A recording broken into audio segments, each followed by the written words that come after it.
One of the greatest tasks I think any of us have as believers is intercession. And that means when you put yourself on the line for somebody else. You mediate for somebody else. You put yourself in between God and people, or in between people and people, as we see in the book of Philemon. That's all the book of Philemon is about, is intercession, about Paul interceding for the slave that ran away, Onesimus, and he's interceding to Philemon to take care of, receive this brother. He was useless to you before because he was a runaway slave, and now he has been saved. Now receive him, take care of him, which put a lot of pressure on Philemon, of course. This is day 59, Exodus 27 and 28, and Philemon 1.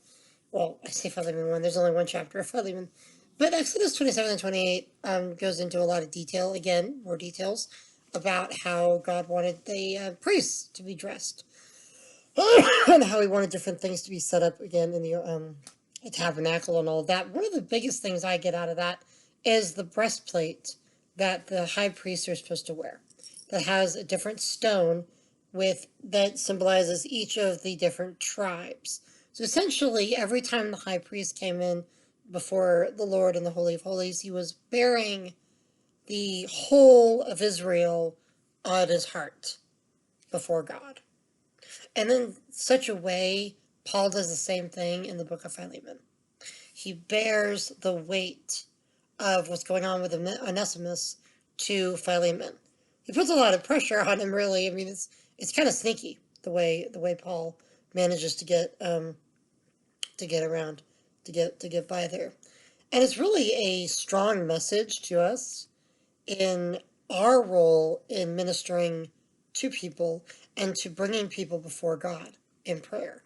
It says that Jesus in the Bible, he is at this time making intercession for all the saints, for us.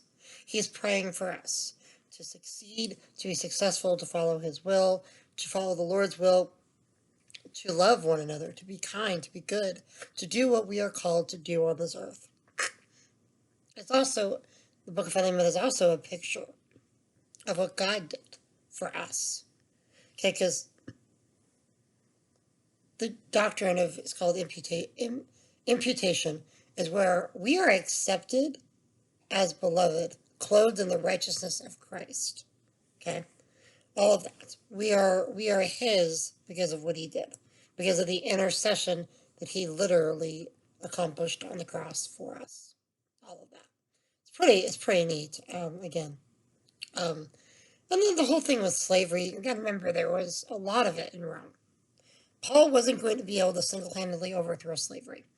And if he had told Philemon to let Onesimus go, Onesimus very likely would have been starving in a pit somewhere, because that's how society was during that time. He was better off taking care of Onesimus like a brother in Christ, basically. That's what he was saying. You also had the struggle of, well, you don't want people just becoming Christians so that their masters treat them better.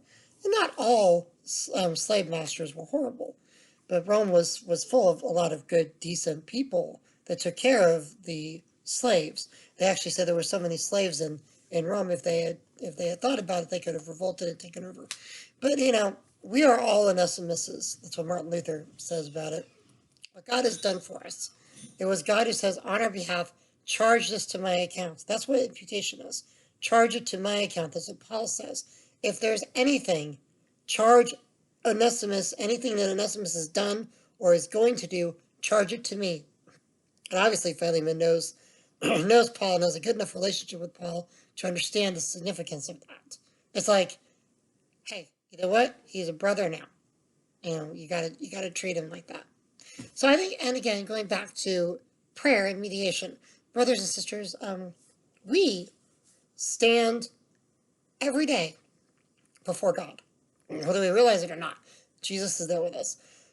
We have the moment by moment opportunity to pray for people. Pray for those who aren't saved, that they'll be saved, usher in the day of the Lord quicker, get the rapture taken care of here quicker.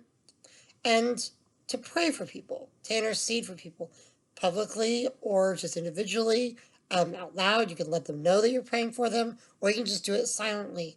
Either way, make prayers for all people. Don't overwhelm yourself. God is going to give people to you to pray for. Ask Him. Ask Him and He will show you. And I will pray that your prayers will be answered. I will pray that you, Lord, bless the listener to my message today on Philemon. And I know that this is brief and to the point, and we just want to move forward and continue studying your word and following after you. So thank you, brothers and sisters. I hope you have a tremendously wonderful day as we get out of February and the cold and hopefully approach March with some warmer weather ahead of us and the spring. And maybe even get out of the house finally. That'd be good. God bless.